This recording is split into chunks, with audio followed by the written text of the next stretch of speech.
ಎಲ್ರಿಗೂ ನಮಸ್ಕಾರ. Welcome back to my channel. ನಾನು ನಿಮ್ಮ ರಮ್ಯ ನವೀನ್. ಫ್ರೆಂಡ್ಸ್, ವ್ಲಾಗ್ನ ಈವ್ನಿಂಗಿಂದ ಶುರು ಮಾಡಿದ್ದೀನಿ. ಆ್ಯಕ್ಚುಲಿ ಬಂದ ತಕ್ಷಣ ಒಂಥರ ತುಂಬ ಟಯರ್ಡ್ ಆಗಿತ್ತು. ಬಂದು ಸೋಫಾ ಮೇಲೆ ಕುತ್ಕೊಂಡೋಳು ಆಲ್ಮೋಸ್ಟ್ ಒಂದು 1 ಅವರ್ ಆಯಿತು. ಈಗ ಹತ್ತತ್ರ 7:15 ಆಗ್ತಾ ಬಂತು. ಬಂದು ಸೋಫಾ ಮೇಲೆ ಕೂತೋಳು, ಎದ್ದಿಲ್ಲ. ಬಂದ ತಕ್ಷಣ ನವೀನ್ ಟೀ ಮಾಡಿಕೊಟ್ರು. ನಾನು ಟೀ ಕುಡ್ದೆ. ಇನ್ನು ಆರ್ಯನ್ ಕರ್ಕೊಂಡು ಬಂದರು. ಸೊ ಹಿಂಗೆ ಮಾತಾಡ್ಕೊಂಡು ಕುತ್ಕೊಂಡ್ವಿ. ಇವತ್ತು ಏನಾಗ್ಬಿಡುತ್ತೆ ಅಂದರೆ ಕೆಲವು ಸಲ ಈಗ ಬಂದ ತಕ್ಷಣ, ಈಗ ವರ್ಕಿಂದ ಬಂದ್ವಿ ಅಥವಾ ಹೊರಗಡೆಯಿಂದ ಬಂದಿದ ತಕ್ಷಣ ನಾವು ಆಕ್ಟಿವ್ ಆದರೆ ಆಕ್ಟಿವಾಗಿ ಕೆಲಸ ಮಾಡ್ತಾ ಇರ್ತೀವಿ. ಏನಾದರೂ ಬಂದು ಹಂಗೆ ಲೀನ್ ಆಗೋಣ ಅಂತ ಕುತ್ಕೊಂಡ್ಬಿಟ್ರೆ ಎದ್ದೇಳಕ್ಕೆ ಮನ್ಸಾಗಲ್ಲ. ಇಲ್ಲಿ ನೋಡಿರಿ ನಮ್ಮ ಆರ್ಯನ, ಇವ್ರಿಬ್ರು ಹಿಡಿಯೋದೇ ಆಗುತ್ತೆ. ಇವ್ನಿಗೆ ಹೋಮ್ವರ್ಕ್ ಮಾಡು ಮಾಡು ಅಂತ ಅಷ್ಟೊತ್ತಿಂದ ಹೇಳ್ತಾ ಇದ್ದೀನಿ. ಇವ್ನಿಲ್ಲ ಅಂದ್ರೆ ಅವ್ನ್ ಪಾಡ್ಗೊಂಡ್ ಮಾಡ್ತಾನೆ. ಏನಾಯ್ತು? ಪೆನ್ಸಿಲ್ ಬೇಕತ್ತೆ. ಈ ವಯಸ್ಸಿಗೆ ಇವ್ನಿಗೆ ಪೆನ್ಸಿಲ್. ಯಾಕೋ ಅಯ್ಯಪ್ಪ ದೇವ್ರೆ, ಸುಸ್ತಾಗಿರುತ್ತಾ. ಇವ್ರಿಬ್ರು ಅವ್ನು ಹೋಮ್ವರ್ಕ್ ಮಾಡಲ್ಲ. ಫಸ್ಟ್ ಆಫ್ ಆಲ್ ಅವ್ನಿಗೆ ಮಾಡಕ್ಕೆ ಇವ್ನು ಬಿಡಲ್ಲ. ಇವ್ನು ಹೋಗ್ಬಿಟ್ಟು ಎಳೆಯೋದು ಅಲ್ವೇನಾ? ಇವ್ನು ಮಲಗಿದಾಗ ಬೆಳಿಗ್ಗೆ ಟೈಮ್ ಮಾಡಕ್ ಹೋಯ್ತಾನೆ.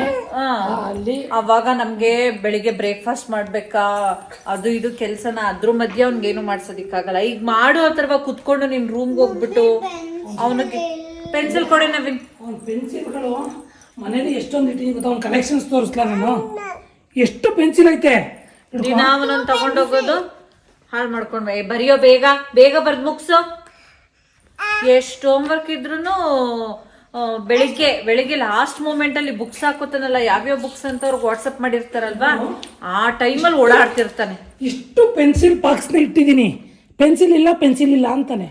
ದಿನ ಹೊಸದ್ ಕೊಡ್ತೀನಿ ಒಂದೊಂದು. ಕಣ್ಗೇನಾದ್ರು ಇಟ್ಕೊಂಡ್ಬಿಟ್ಟು ನೋಡಿರಿ ಎಷ್ಟು ಪೆನ್ಸಿಲ್ಗಳು ಇಟ್ಟಿದ್ದೀನಿ. ನಿಮ್ಮ ಮನೇಲೂ ಹಿಂಗೇನಾ? ನಿಮ್ಮ ಮಕ್ಳದು ಎಷ್ಟು ಪೆನ್ಸಿಲ್ ತಗೊಂಡು ಶಾರ್ಪ್ ಮಾಡಿರ್ತಾನೆ, ತಗೊಂಡೋಗಿ ಎಲ್ಲೆಲ್ಲೋ ಬಿಸಾಕೋದು.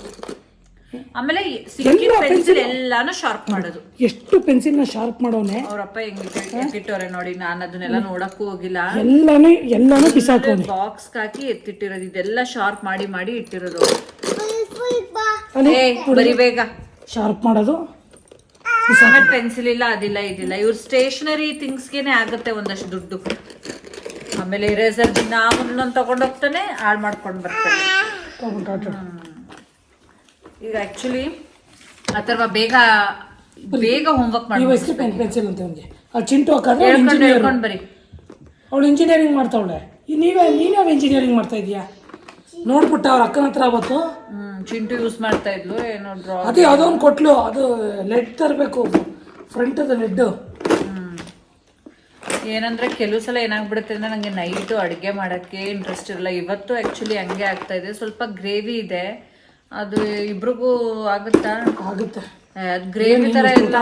ಇನ್ನೇನು ಮಾಡ್ತೀಯ? ಇಲ್ಲ, ನಾನು ಅದಕ್ಕೆ ಏನು ಅನ್ಕೋತಾ ಇದ್ದೀನಿ, ಎಗ್ ಆಮ್ಲೆಟ್ ಹಾಕೋಬಿಡೋಣ ಅಂತ ಅನ್ಕೊತಾ ಇದ್ದೀನಿ. Sorry, bread omelette. ಹೊಟ್ಟೆ ತುಂಬುತ್ತೆ. ಬ್ರೆಡ್ ಆಮ್ಲೆಟ್, ಬ್ರೆಡ್ ತರಿಸ್ದೆ ಆ್ಯಕ್ಚುಲಿ. ಬ್ರೆಡ್ ತೊಗೊಬಂದವ್ರೆ. ಈಗ ಆಮ್ಲೆಟ್ ಮಾಡ್ಬೇಕು. ನಾನು ಫ್ರೆಶ್ ಅಪ್ಪೇ ಆಗಿಲ್ಲ. ಎದ್ದೇಳಕ್ಕೆ ಬೇಜಾರಾಗ್ತಾ ಇತ್ತು. ಫೋನ್ ಇಟ್ಕೊಂಡು ಹಂಗೆ ಸ್ವಲ್ಪ ಕೂತ್ಕೊಂಡಿದ್ದೆ. ಈ ಬಂಟು ಆಟ ಆಡಿಸ್ಕೊಂಡು. ಕೆಳಗೆ ಬಿಟ್ಬಿಡಿ, ಅವ್ನು ಆಡ್ತಾನೆ. ಈ ಜವಾಬ್ದಾರಿ ಅಂತ ಬಂದಾದ್ಮೇಲೆ ನಿಜ ಮೇಂಟೈನ್ ಮಾಡೋದಿದೆಯಲ್ಲ, ಅವ್ನಿಗೆ ಎಷ್ಟೊತ್ತಾಯ್ತು ಗೊತ್ತಾ? ಹೋಮ್ವರ್ಕ್ ಬರೀ ಪೆನ್ಸಿಲ್ ಇಲ್ಲ, ಪೆನ್ಸಿಲ್ ಇಲ್ಲ ಅಂತ ನಾಟಕ ಆಡ್ಕೊಂಡು ಇಷ್ಟೊತ್ತ ಮಾಡ್ಬಿಟ್ಟ. ನಿಮ್ಮನೇಲೂ ಹಿಂಗೇನಾ ನಿಮ್ಮ ಮಕ್ಳುಗಳು? ಏನ್ ಕತೆ ಮಾಡಿ ಆಯ್ತಾ? ಹಿಂಗ್ ತರಲೆ ಮಾಡ್ತಾರ? ನಾನು ಮುಂಚೆ ಅನ್ಕೋತಾ ಇದ್ದೆ, ನಮ್ಮ ಅಥರ್ವ ಅವನೊಬ್ನೇ ಇದ್ದಾಗ ಹಿಂಗೆಲ್ಲ ಆಡ್ತಾ ಇರ್ಲಿಲ್ಲ. ಇವಾಗಂತೂ ಸಿಕ್ಕಾಬಿಟ್ಟೆ ತರಲೆ ಮಾಡೋದ್ ಕಲ್ತ್ಕೊಬಿಟ್ಟವನೆ ಅವನು. ಮತ್ತೆ ನೆನ್ನೆ ವ್ಲಾಗ್ ನೋಡ್ಬಿಟ್ಟು ಹೇಳಿದ್ ಮಾತು ಕೇಳ್ತೀಯಾ? ಬರೀ ಆಯ್ತು, ಹೇಳ್ಕೊಂಡು ಬರೀ. ಸ್ಪೀಚ್ ಡಿಲೇ ಆಗ್ತಿದೆ ನಮ್ಮ ಮಗುಗೂ, ಏನ್ ಮಾಡೋದು ಅಂತ ಅಂದ್ಬಿಟ್ಟು ಅವರು ನನ್ನ ಮಗ ಕರೆಕ್ಟಾಗಿ 3 ವರ್ಷಕ್ಕೆ ಅವ್ನ ಅಮ್ಮ ಅಂದಿದ್ದು. ಅಲ್ಲಿವರೆಗೂ ಮಾತಾಡಿರ್ಲಿಲ್ಲ. ಮಾತಾಡ್ತಾರೆ, ಎದುರುಕೊಳ್ಳೋ ಅವಶ್ಯಕತೆ ಇಲ್ಲ. ಕಿವಿ ಕೇಳಿಸ್ತಿದ್ರೆ ಮಾತು ಬರುತ್ತೆ, ಆಯ್ತಾ? ನಮ್ಮ ಹತ್ರವಂಗೆಲ್ಲ ಗೊತ್ತಾಗ್ತಿತ್ತು, ಬಟ್ ಮಾತಾಡಕ್ಕೆ ಬರ್ತಾ ಇರ್ಲಿಲ್ಲ. ಮಾತು ಕರೆಕ್ಟಾಗಿ 3 years ಇಂದ ಅವನು ಅಮ್ಮ ಅನ್ನೋದು ಕಲ್ತಿದ್ದು. ಒಂದೇ ಒಂದು ವರ್ಡ್ ಹೇಳ್ತಾಳೆ.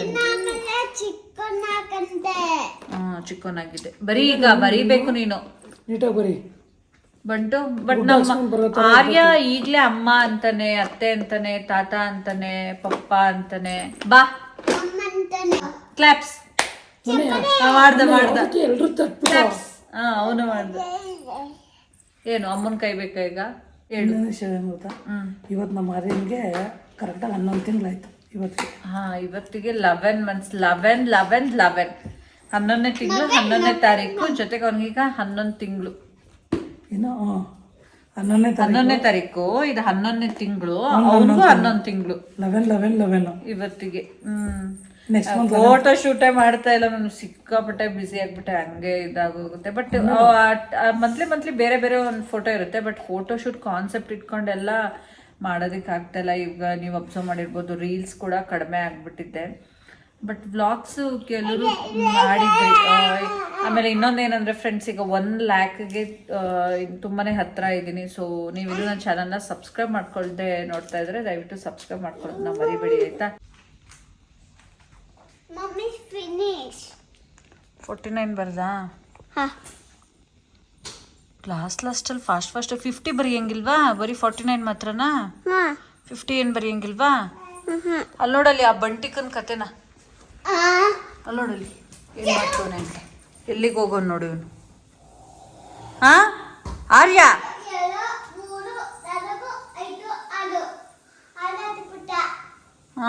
ದೊಡ್ಡ ಮನುಷ್ಯ ಇವನು ಹತ್ಲಿ ಅಂತ ನಾನು ಡ್ಯೂಪ್ಲೆಕ್ಸ್ ಮಾಡಿಸಿರೋದು, ಹತ್ಕೊಂಡು ಹೋಗ್ಲಿ ಅಂತ. ಬಂಟು ನೋಡು, ನೀನು ಹೋದ್ರೆ ಅವನು ಇನ್ನೂ ಮೇಲೆ ಹೋಗ್ತಾನೆ. ನೀನು ಹೋಗ್ತಾ ಇದ್ರೆ ಅಣ್ಣ ಇದನ್ನಲ್ಲ ಅಂತ ಧೈರ್ಯ ಅವನಿಗೆ. ಇದೇ ಆಗೋಯ್ತು ನಿಮ್ಮಿಬ್ರದ್ದು. ಕೈ ತುಳಿದ್ಬಿಟ್ಟಿಯ ಪಾಪದು. ಅಥರ್ವಾ ಬಂದ್ಬಿಡು, ಈಗ ನೀನು ಕೆಳಗ್ ಬಾ ಕೆಳಗ್ ಬಾ ಬಾರೋ. ಬಾರೋ ಬಾ ಕೆಳಗ್ ಬಾ ಬೀಳ್ತ್ಯಾ. ಕೈ ಎಲ್ಲೆಲ್ಲ ಹೋಯ್ತೈತ್ ನೋಡು ಒಂದು. ನೀನ್ ಕೆಳಗ್ ಬಾ ಅಥರ್ವಾ, ಬಾ ಕೆಳಗ್ ಬಾ. ನೀನ್ ಬಾರೋ, ನೀನ್ ಬಾ. ಹೋಗು ಫಿನಿಶ್ ಮಾಡು. ಬೇರೆ ಯಾವ್ದೈತೆ, ಬೇರೆ ಸಬ್ಜೆಕ್ಟ್ ಯಾವ್ದೈತೆ ಹೋಗು ಮಾಡು. ಬೇರೆ ಯಾವ್ದೈತೆ ಬರೆಯೋಗು ಪಪ್ಪು. ಆರ್ಯ ಬಾ. ನಾವ್ ಹಿಂದೆ ಹೋದ್ರೆ ಅವ್ನಿಗೆ ಇನ್ನೂ ಧೈರ್ಯ ಬಂದ್ಬಿಡುತ್ತೆ. ಬಾರೋ ಬಾ ಬಾ. ಫ್ರೆಂಡ್ಸ್, ಆ್ಯಕ್ಚುಲಿ ಸಿಕ್ಕಾಪಟ್ಟೆ ಅಳ್ತಾ ಇದ್ದೀನಿ. ಯಾಕೆ ಅಂತ ಅಂದರೆ ಈರುಳ್ಳಿ ಕಟ್ ಮಾಡ್ತಾ ಇದ್ದೀನಿ. ತುಂಬ ಸ್ಟ್ರಾಂಗ್ ಇದೆ ಈಗ. ಅದೇನೋ ಚಿಕ್ಕ ಈರುಳ್ಳಿನೇ ಸ್ವಲ್ಪ ತುಂಬ ಸ್ಟ್ರಾಂಗ್ ಇರುತ್ತೆ ಅಂತ ಅನ್ಸುತ್ತೆ.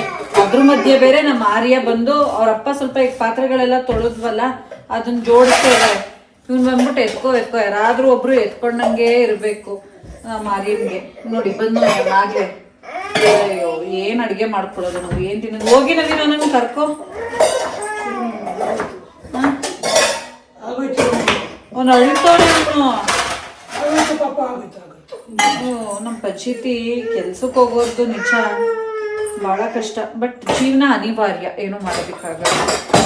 ಕೆಲವು ದಿನ ಬಾಯ್ ಅವ್ರು ಹೆಂಗೆ ಅಂದರೆ ಅವ್ರು ಒಂದು ಕೆಲಸ ಹಿಡ್ಕೊಂಡಾದ್ಮೇಲೆ ಅದೇನಾದರೂ ಆಗಲಿ ಮಾಡೋ ತನಕ ಅವ್ರು ಬಿಡಲ್ಲ. ಬಟ್ ನನಗೆ ಹಂಗಾಗಲ್ಲ. ಏನಾಯ್ತು? ಈ ಈರುಳ್ಳಿ ಬೇರೆ ಇಷ್ಟೊಂದು ಕಣ್ಣೀರು ಬರ್ಸ್ತೈತೆ. ಏನು ಅದು ಯಾಕೆ ಪರ್ಟಿಕ್ಯುಲರ್ ಆಗಿ ಈರುಳ್ಳಿನ ಕಟ್ ಮಾಡಿದ್ರೆ ಇಷ್ಟೊಂದು ಕಣ್ಣೀರು ಬರುತ್ತಲ್ಲ ನನಗೆ? ಅಯ್ಯೋ ಆಯ್ತಪ್ಪ ನಿಂದು. ಏನ ಆ ರೇಂಜಿಗೆ ಸೌಂಡ್ ಬರ್ಸ್ತಾ ಇದೆಯಾ? ಪಾತ್ರೆ ಜೋಡ್ಸೋ ನೀನೇ ಸರಿನಾ? ಎಗ್ಗೋದು ಯಾವುದೋ ಲೆಫ್ಟ್ ಸೈಡಿಂದ ಎತ್ಕೋ, ರೈಟ್ ಸೈಡಿಂದ ಎತ್ಕೊಂಡ್ರೆ ಆಮೇಲೆ ಅದಕ್ಕೂ ಕೈ ಅನ್ನೋದು ನನ್ನ ಗಂಡ. ಅದೇನು ಗೊತ್ತಾ, ಫಸ್ಟ್ ತಂದಿರ್ತಾರಲ್ವ ಮೊಟ್ಟೆ, ಆ ಮೊಟ್ಟೆನ ಫಸ್ಟ್ ತಂದಿರೋದು ಫಸ್ಟ್ ಖಾಲಿ ಮಾಡು ಅಂತ ಅಂದಿರ್ತಾರೆ. ನಾನು ಯಾವುದೋ ಜ್ಞಾನದಲ್ಲಿ ಇರ್ತೀನಿ. ಏನೋ ಫಸ್ಟ್ ಯಾವುದು ಇದು ಈಗ ರೀಸೆಂಟ್ ಆಗಿ ತಂದ್ರೆ ಇಲ್ಲಿ ಖಾಲಿ ಇರ್ತದೆ, ಇಲ್ಲೇ ಇಟ್ಟಿರ್ತೀನಿ. ಈ ಕಡೆದು ಹಳೇದು ಆಯ್ತಾ. ಅಪ್ಪಿ ನಾನೇನಾದ್ರೂ ಹೊಸ ಮೊಟ್ಟೆ ಎತ್ಕೊಬಿಟ್ಟು ಹಳೆ ಮೊಟ್ಟೆ ಅಲ್ಲೇ ಬಿಟ್ಬಿಟ್ರೆ ಅದಕ್ಕೂ 1 ಗಂಟೆ ಮಾತಾಡೋದು. ಹಳೆ ಮೊಟ್ಟೆ ಅಲ್ಲೇ ಇದ್ದಷ್ಟೇ ಕೈಯ ಅಂತಾರೆ. ಮಾತಾಡ್ತಾ ಇರೋದು, ಬೈತಾನೆ ಇರೋದು. ಬೈಯಕ್ ಶುರು ಮಾಡ್ಕೊಂಡ್ರೆ ಬೈತಾನೆ ಇರೋದು. ಆಮೇಲೆ ಓಸಿಡಿ ಯಾವ್ದು ಒಂದು ಚೂರು ಕಸ ಅಲ್ಲಿ ಇಲ್ಲಿ ಇರಂಗಿಲ್ಲ. ಅಯ್ಯೋ ದೇವ್ರೆ, ಒಂದು ಬೌಲ್ ಕೊಡಿ ನಂಗೆ. ಅದು ಇದು ಕಲ್ಸ್ಕೊಳಕ್ಕೆ ಆಮ್ಲೆಟ್ಗೆ ದೊಡ್ಡದು ಸಾಕಲ್ವಾ? ಅದಕ್ಕೆ ಇರಮ್ಮ ತೆಗೆದು ಹಾಕ್ತೀನಿ ನಾನು 1 ನಿಮಿಷ. ಒದ್ದಾಗೈತೆ.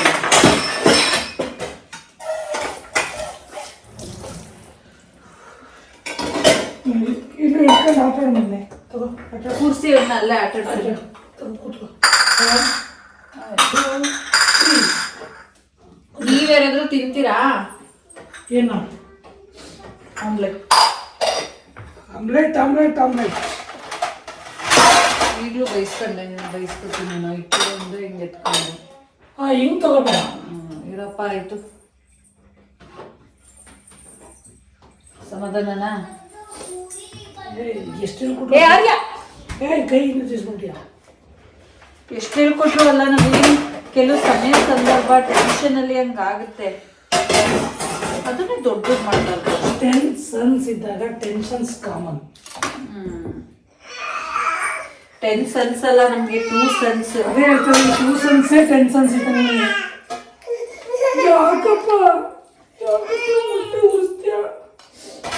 ರೇಟ ಹೊಡೆದ್ಬಿಡು ಬಂದಿದ್ದ ಕರೆ ಬೇಜಾರನ್ನ ಹೊಡ್ಸ್ಕೊಡ್ತೀನಿ. ಆದ್ರೆ ಈ ಮಟ್ಟಿಗೆ ಓದ್ನೆ ಸಾಸರ್ ಕೇಳ್ದ ಕೊಟ್ಟಿದ್ದೀನಿ ಕಪ್ಪು ಹಿಡ್ಕೊಂಡು ಆಟ ಆಡು ಅಂತ. ಅಯ್ಯೋ ಅವರಪ್ಪ ಎತ್ಕೊಳ್ಳೋ ತನಕ ಅವನಿಗೆ ಸಮಾಧಾನ ಆಗಲ್ಲ. ನಾನೇ ಎತ್ಕೋಬೇಕಾ? ಏನ್ ಮಾಡ್ತಿದ್ಯೋ ಅಥರ್ವಾ? ಏ ಬುಕ್ಕೇ ಪ್ರಪಂಚ ನನ್ನ ಮಗನ್ಗೆ, ಅಥರ್ವನ್ಗೆ. ಹಾ ಬುಕ್ಕು ನೋಡ್ತಾ ಇದೀಯಾ? ನೋಡು ಏನ್ ಬಿಫೋರ್ ಆಫ್ಟರ್ ಅಂತ ದಿನ ಬಂದ್ಬಿಟ್ಟು ಪಾಪ ಇವಾಗ ಆಫ್ಟರ್ ಬಿಫೋರ್ ಅಂತಾನೆ. ನಾನು ಅವಾಗ ಆಫ್ಟರ್ ನೋಡ್ತೀನಿ. ನವೀನ್, ಈಗ ನೀನ್ ಶಾಪಿಂಗ್ ಏನ್ ಡಿಸೈಡ್ ಮಾಡಿದೆ? ಶಾಪಿಂಗ ಫಿಕ್ಸ್ ಆಗ್ಬಿಟ್ಟಿದ್ದೀನಿ. ಅವರು ಬೆಂಗಳೂರು ಚಿಕ್ಕಪೇಟೆಗೆ ಹೋಗ್ಬೇಕಂತೆ, ಸೊ ಅದಕ್ಕೆ ಪ್ಲಾನ್ ಮಾಡ್ಕೊಂಡವ್ರೆ. ನಾನು ಹೇಳ್ತಾ ಇದ್ದೀನಿ ಬನ್ನಿ ಇಲ್ಲೇ ಎಲ್ಲರೂ ನೋಡೋಣ ಮೈಸೂರಲ್ಲಿ ಅಂತ. ಅವರು ಕೇಳ್ತಾ ಇಲ್ಲ, ನಾನು ಚಿಕ್ಕಪೇಟೆಗೆ ಹೋಗ್ಬೇಕು. ನೀವ್ ಅನ್ಕೊಂಡಿರೋ ಡ್ರೆಸ್ ಅವರು ಕಸ್ಟಮೈಸ್ ಮಾಡಿಸ್ಕೋಬೇಕಂತೆ. ಅದಕ್ಕೆ ಒಂದು ಸ್ಪೂನ್ ಇದು ಸಾಕು. ನಾನು ಅನ್ಕೊಂಡಿದ್ದ ಕೆಲಸ ಮಾಡದೆ ಬರಲ್ಲ, ಏನೋ ಮಾಡಿ ಗೊತ್ತಲ್ಲ ನಿಂಗೆ. ನಮ್ಮ ಮದ್ವೆಲಂತೂ ನಮ್ಗೆ ಸಿಕ್ಕಾಪಟ್ಟೆ ಡಿಸಪಾಯಿಂಟ್ ಆಗಿದೆ. ಅಳು ಬರೋದು ಒಂದು ಬಾಕಿ ಇತ್ತು ನಮ್ಗೆ, ಅಲ್ವಾ ನವೀನ್? ಬಿಡು. ಫಸ್ಟ್ ಎಕ್ಸ್ಪೀರಿಯನ್ಸ್ ಶೇರ್ ಮಾಡಿದ್ದೀನಲ್ಲ ನಾನು. ನೋಡಿದೆಲ್ಲ ಬೇಕು ಇವ್ನಿಗೆ. ನಮ್ಗಂತೂ ನಮ್ಮ ಮದ್ವೆ ಫಸ್ಟ್ ಎಕ್ಸ್ಪೀರಿಯನ್ಸ್. ಇರೋ ಅದಕ್ಕೆ ಈ ಸಲ ಏನೋ ಅನ್ಕೊಂಡಿದೀವಿ, ತಮ್ಮನ ಮದ್ವೆಲಾದ್ರೂ ಅಟ್ಲೀಸ್ಟ್ ನಾವು ಅನ್ಕೊಂಡಂಗೆ ರೆಡಿ ಆಗೋಣ ಅಂತ. ಅದು ಏನು ಕತೆ ಆಗುತ್ತೋ ಏನೇ ಕಾಂಪಿಟೇಷನ್ ಕೊಟ್ರು ಬ್ರೈಡೇ ಗ್ರೂಮೇ ಕಾಂಪಿಟೇಷನ್ ಅಂತ ಅಂದ್ರೆ ಬಂದಿರೋ ನಾವ್ ಹೆಂಗೆ ರೆಡಿ ಆದ್ರೂ ಹುಡುಗ ಹುಡುಗಿ ನೋಡಿದ್ರೆ ನಮ್ಮನ್ನ ನೋಡ್ತಾರ ಹಂಗಲ್ಲ. ಅಂದ್ರೆ ನಾವು ನಮ್ಮ ಮದ್ವೆ ಹುಡುಗ ಹುಡುಗಿ ತರ ರೆಡಿ ಆಗ್ಬೇಕು ಅಂತಲ್ಲ, ಬಟ್ ಸ್ವಲ್ಪ ಪ್ಲಾನ್ ಮಾಡಿ. ಯಾರೋ ಕಮೆಂಟ್ ಹಾಕಿದ್ರು, ರಮ್ಯಾ ಫೋಟೋ ಶೂಟ್ ಮಾಡಿಸ್ಕೊಳ್ಳಿ ನಿಮ್ಮ ಫ್ಯಾಮಿಲಿದು ಅಂತ ಅಂದ್ಬಿಟ್ಟು. ಅದೇ ಹಂಗಾದ್ರೆ ನೀಟಾಗಿ ರೆಡಿ ರೇಕ್ಸರ್ ನಮ್ಮ ಅಮ್ಮಗೆ ಎಷ್ಟು ಆಸೆ ನೋಡಿ. ನಾನು ಯಾವುದೋ ಒಂದು ಲೆಹೆಂಗಾ ತೋರಿಸಿದ್ನ, ಅಮ್ಮ ಲೆಹೆಂಗಾ ಅಲ್ಲ ಯಾವುದೋ ಸ್ಯಾರಿದು, ಅದು ಆ್ಯಕ್ಚುಲಿ ಬ್ರೈಡ್, ನಂಗೆ ಈ ಥರ ರೆಡಿ ಆಗಬೇಕು ಅಂತ ಇಷ್ಟ ಅಮ್ಮ ಅಂತ ಅಂದೆ. ಅದಕ್ಕೆ ನಮ್ಮಮ್ಮ, ಓ ನೀವೇ ಮದುವೆ ಹುಡುಗಿರ್ ಥರ ರೆಡಿ ಆಗ್ಬಿಟ್ರೆ ಅಂತ. ಓ ಏನು ನೋಡ ಸೊಸೆ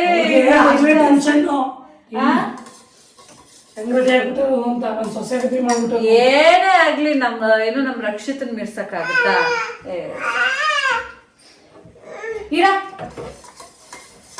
ಇರು ಮಗನೆ, ಮಾಡ್ತಾ ಇದೀನಲ್ವಾ ಇವಾಗ. ಈಗ ಮಕ್ಳಿರೋ ಆಂಟಿರೋ ಕಣಪ್ಪ, ಹುಡುಗಿರೇ. ಹೌದು, ನಾನೀಗ ಆಂಟಿ. ಅದಕ್ಕೆ ನಿಮ್ಮ ಅಮ್ಮಂಗೆ ನಾನು ಹಂಗೆ ಅನ್ನಲ್ಲ. ನೋಡಿ ಎಷ್ಟು ಪ್ರೀತಿ ನಮ್ಮ ಅಮ್ಮಂಗೆ ಸೊಸೆ ಮೇಲೆ. ಅದಂಗೇನೆ ಏನೋ ಒಟ್ಟಲ್ಲಿ ಚೆನ್ನಾಗಿದ್ರೆ ಸರಿ. ಅತ್ತೆ ಸೊಸೆನ ಮಗಳು ಥರ ನೋಡಿಕೊಂಡು, ಬಂದಿರೋ ಸೊಸೆ ಅತ್ತೆನ ಅಮ್ಮನ ಥರ ನೋಡಿಕೊಂಡು, ಫ್ಯಾಮಿಲಿ ಅಂದಾದ್ಮೇಲೆ ಎಲ್ಲಾರ ಫ್ಯಾಮಿಲಿಲೂ ಸಣ್ಣ ಪುಟ್ಟದು ಬಂದೇ ಬರುತ್ತೆ. ಆದ್ರೆ ಅದನ್ನ ಏನಂತ ಅಂದ್ರೆ ಅದನ್ನ ಡ್ರ್ಯಾಗ್ ಮಾಡ್ಕೊಂಡು ಹೋಗ್ಬಾರ್ದು, ಸೋಲೋ ಗುಣ ಇರಬೇಕು. ಈ ಮನೆ ಬೆಸ್ಟ್ ಎಕ್ಸಾಂಪಲ್ ಏನಂದ್ರೆ, ಗಿಲ್ಲಿಗೆ ರಿಷಾ ಹೊಡೆದ್ಲು, ಅವನು ಅದನ್ನ ದೊಡ್ಡದು ಮಾಡಲಿಲ್ಲ, ಸೋತ್ಬಿಟ್ಟ. ಮತ್ತೆ ಕನ್ಫೆಷನ್ ರೂಮ್ ಕರೆದ್ರಲ್ಲ, ಅವಾಗ ಏನಾಗೋಯ್ತು, ಅವನು ಇಲ್ಲ ಒಂದು ಚಾನ್ಸ್ ಕೊಡೋಣ ಅಂತ ಅಂದ, ಉಳಿಸ್ಕೊಂಡು. ಸೊ ಆ ಥರ ಸೋಲೋ ಗುಣ ಇರ್ಬೇಕು ನಮ್ಮಲ್ಲಿ. ನಾವು ಸೋತ್ರೆ ಇನ್ನೊಬ್ರು ಮುಂದೆ ನಾವು ಗೆಲ್ತೀವಿ ಖಂಡಿತ. ಸಂಬಂಧಗಳಲ್ಲೂ ಅಷ್ಟೇ, ಆ ಸಂಬಂಧನ ಉಳಿಸ್ಕೋಬೇಕು ಅಂದ್ರೆ ನಾವು ಕೆಲವು ಸಲ ಕ್ಷಮಿಸ್ಬಿಡ್ಬೇಕಾಗುತ್ತೆ, ಸೋತ್ ಬಿಡ್ಬೇಕಾಗುತ್ತೆ. ಇಲ್ಲ ನಮ್ಗೆ ಆ ವ್ಯಕ್ತಿ ಬೇಡ ಅಂದ್ರೆ ನೀವು ಸೋಲ್ಬೇಡಿ, ನಿಮ್ಗೆ ವ್ಯಕ್ತಿ ಬೇಕಾ ಸೋಲಿ, ಸೋತ್ಬಿಟ್ಟು ಕ್ಷಮಿಸ್ಬಿಡ್ಬೇಕು ಅಷ್ಟೇ. ಅದು ಎಲ್ಲ ಅದೇನೆ. ಅವ್ರನ್ನ ಕ್ಷಮಿಸಕ್ಕಾಗಲ್ವಾ? ಇರು ಕಂದ. ಆಮೇಲೆ ಇನ್ನೊಂದೇನಂದ್ರೆ ಅವ್ರು ಮಾಡೋ ತಪ್ಪಲ್ಲಿ ಇನ್ನೊಂದಾಗ್ಲಿ ಮ್ಯಾಟ್ರ್ ಆಗಲ್ಲ. ನಮ್ ನೇಚರ್ ಯಾವ ತರ ಅಂತ ಅಂದ್ರೆ ನಮ್ಗೆ ಡ್ರ್ಯಾಗ್ ಮಾಡಲ್ಲ. ಈಗೇನು ಆಯ್ತು ಮಾತು ನಡೆಯುತ್ತಾ ಇನ್ನೊಂದಾಗುತ್ತಾ ಅದನ್ನ ಅಲ್ಲಿಗೆ ಬಿಟ್ಬಿಡ್ತೀವಿ. ನೆಕ್ಸ್ಟ್ ಸಿಕ್ಕಿದಾಗ ನಮ್ಮ ಮನೆಗೆ ಬಂದಾಗ ಅಥವಾ ಇನ್ನೊಂದು ನಾವು ಭೇಟಿ ಆದಾಗ ನಮ್ಮ ಮಧ್ಯೆ ಏನು ಮಾತುಕತೆನೇ ಆಗಿಲ್ಲ ಅನ್ನೋ ತರ ಇರ್ತೀವಿ. ಕೆಲವ್ರು ಹಂಗಲ್ಲ, ಅದು ಮನ್ಸಿಗೆ ಹಾಕೋಬಿಟ್ರೆ ಅದು ಫುಲ್ಲು ಡ್ರ್ಯಾಗ್ ಮಾಡ್ಕೊಂಡು ಅದನ್ನ ಮನ್ಸಲ್ಲೇ ಏನ್ ಮಾಡ್ತಾರೆ ಗೊತ್ತಾ, ಕೆಲವರು ಅವರು ಸತ್ತಿ ನರ್ಕಕ್ಕೋ ಸ್ವರ್ಗಕ್ಕೂ ಹೋದಾಗ ಅಲ್ಲಿ ಅವ್ರಿಗೆ ಪ್ರಶಸ್ತಿ ಕೊಟ್ಬಿಡ್ತಾರೆ. ನೀನು ಈ ಥರ ದ್ವೇಷ ಮಾಡ್ಕೊಂಡು ಬಂದಿದ್ಯಾ ಅವ್ರ ಮೇಲೆ, ಎಷ್ಟು ಹಠ ಸಾಧಿಸಿದ್ಯಾ, ನಿಂದು ಒಳ್ಳೆ ಕ್ಯಾರೆಕ್ಟ್ರು ಬಾ ಅಂದ್ಬಿಟ್ಟು ಸ್ವರ್ಗದಲ್ಲ ನರ್ಕದಲ್ಲ ಸರ್ಟಿಫಿಕೇಟ್ ಕೊಡ್ತಾರೆ. ಆ ಮಟ್ಟಕ್ಕೆ ದ್ವೇಷ ಸಾಧಿಸ್ತಾರೆ.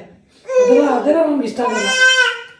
ಸೋಲ್ಬೇಕು ಮನುಷ್ಯ, ಸಂಬಂಧಗಳಲ್ಲಿ ಈಗ ಬಿಟ್ಕೊಡೋ ಅಂತದಲ್ಲ. ಬಟ್ ಕೆಲವ್ರ ನೇಚರ್ ಹಂಗಿರುತ್ತೆ, ಅವಾಗ ಏನು ಮಾಡೋದಕ್ಕೆ ಆಗಲ್ಲ ಅಷ್ಟೇ. ತಗೊಳ್ಳಿ ಟೈಮ್ ಆಯ್ತು, ಹೊಟ್ಟೆ ಹಸಿದೈತೆ ನನ್ಗೆ. ಆಫೀಸಿಂದ ಬಂದು ನಾನು ಏನು ತಿಂದಿಲ್ಲ ಗೊತ್ತಾ, ಒಂದು ಲೋಟ ಟೀ ಕುಡಿದ್ಬಿಟ್ಟು. ಮುಂಚೆ 100 ವರ್ಷ ಬರ್ತಾ ಇದ್ರು, ಇವಾಗ ಎಲ್ಲಿ ರಮ್ಯ ಇವತ್ತಿನ ಜನರೇಷನ್ ಕೊಡ್ತಿದೀವಲ್ಲ 50 ವರ್ಷ ಬದುಕೋದು. 50 ವರ್ಷ ಬರುತ್ತೆ ಹೆಚ್ಚು. ಈಗ ಪುನೀತ್ ರಾಜ್ಕುಮಾರ್ 46 ವರ್ಷಕ್ಕೆ ಹೋದ್ರು. 50 years ಅಷ್ಟೇ ಮುಗೀತು. ಈ ಯಾಕೆಂದ್ರೆ ತಿನ್ನೋ ಫುಡ್ ಎಲ್ಲ ಕೆಮಿಕಲ್ ಆಗ್ಬಿಟ್ಟೈತೆ. ಮನುಷ್ಯ ದ್ವೇಷ ಅಸೂಯೆ ಹುಟ್ಟಿ ಬದುಕಬೇಕು. ಇರೋವರೆಗೆ ಎಲ್ಲರೂ ನಮ್ಮವರೇ, ಎಲ್ಲರೂ ನಮ್ದೇ ಅನ್ನೋ ತರ. ನವೀನಲ್ಲಿ ಫ್ರಾಕ್ ಹಾಕೊಂಡು ಸುಮಾರು ಹತ್ರ ಎಷ್ಟೊತ್ತು ತಿಂಗಳುಗಳಾಗ್ಬಿಟ್ಟಿತ್ತು. ನಿಂಗೆ ಅನ್ಸ್ಲಿಲ್ವಾ? ನೀನೆಲ್ಲ ನನ್ನ ನೋಡ್ತೀಯಾ? ಇಲ್ಲ ಅಲ್ಲ, ಒಮ್ಮೆ ಎಲ್ಲೇ ಈ ಡ್ರೆಸ್ ಹಾಕೊಂಡು ಎಷ್ಟೋ ದಿನ ಆಗೋಗಿತ್ತಲ್ಲ, ಇವತ್ತು ಹಾಕೊಂಡಿದ್ಯಲ್ಲ. ಎಕ್ಸ್ಪ್ರೆಸ್ ಮಾಡದೇ ಇರ್ಬೋದು, ಬಟ್ ನಮ್ಗೆ ಥಾಟ್ ಬಂದಿಲ್ಲ. ನೋಟಿಸ್ ಮಾಡಿದೆ ಅವ್ನು ನೋಡಬೇಕಂತ ನಾನು ರೀಕಾಲ್ ಮಾಡಿದೆ. ನೀನು ಯಾವಾಗ ಹಾಕಿದ್ದೆ ಆ ಡ್ರೆಸ್ನ, ಅದೆಲ್ಲ ರೀಕಾಲ್ ಆಯ್ತು ನಮಗೆ ಒಂದ್ಸಲ. ಯಾವಾಗ ಹಾಕಿದ್ದೆ ಹೇಳು? ಮಗು ಚಿಕ್ಕ ಇರ್ತಾರೆ, ಹುಟ್ಟಿದ್ದು 1 ತಿಂಗಳು 2 ತಿಂಗಳು. ಇಲ್ಲಿ ನೋಡಿ, ಆಯ್ತು.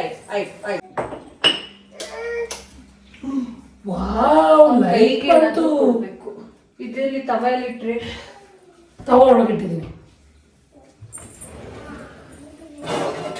ಹತ್ತರ್ವಲ್ ಬ್ರೆಡ್ ತಗೋಬರ. ಇದು ಯಾರೋ ಮಾಡಿದ್ರಲ್ಲ ರೆಸಿಪಿ, ಚಿಂಟುನಾ? ಬ್ರೆಡ್ ಅಲ್ಲಿ ಇಟ್ಟೆ ಒಂದ್ಸಲ ಚಿಂಟು ಮಾಡ್ಕೊಟ್ಟಿದ್ಲ. ಎಸ್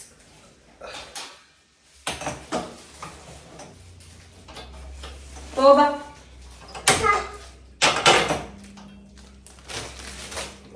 ಎಂಜಾಯ್ ಕೊಟ್ಟಿದ್ದೀನಿ. ನಿಮ್ಮಮ್ಮ ಬೈತಾಳ ಮೇಲೆ ಬೈಯದ ಎರಡೊಂದು ಕೆಲಸ ಮಾಡಿಸಿದ್ರೆ ಗ್ರಾಚಾರ ಬಿಡಿಸ್ಬಿಡ್ತಾರಲ್ಲ. ಆಮೇಲೆ ಟೆನ್ಷನ್ ನೋಡಿ ಮೊದಲೇ ಟಯರ್ಡ್ ಆಗ್ಬಿಟ್ಟು, ಟೆನ್ಷನ್ ಅಲ್ಲ ಟಯರ್ಡು. ಇನ್ನು ಅದೇನೋ ಸ್ನ್ಯಾಕರ್ಸ್ ಅಡ್ವರ್ಟೈಸ್ ಬರ್ತಲ್ಲ, ಹಸಿವಾದಾಗ ನೀನಾಗಿರಲ್ಲ ಅಂತ, ಆ ಥರ ಟಯರ್ಡ್ ಆದಾಗ ನಾನಾಗಿರಲ್ಲ. ಆಗಲ್ಲಪ್ಪ, ನನಗೆ ತುಂಬಾ ಹಿಂಸೆ ಅನಿಸ್ತಾ ಇರುತ್ತೆ. ನಿಂಗೆ ಗೊತ್ತಲ್ಲ, ನಾನು ಕೋಪ ಬರ್ಸೋದು ಬಹಳ ಈಸಿ, ತುಂಬಾ ಬೇಗ ಟ್ರಿಗರ್ ಆಗುತ್ತೆ. ಡಯಟ್ ಕಾಯ್ದು ನೈಟ್ ಊಟ ಇಷ್ಟನಾ? ನಮ್ದು ಇಷ್ಟೇ, ಅಮ್ಮ ಮಗಂದು.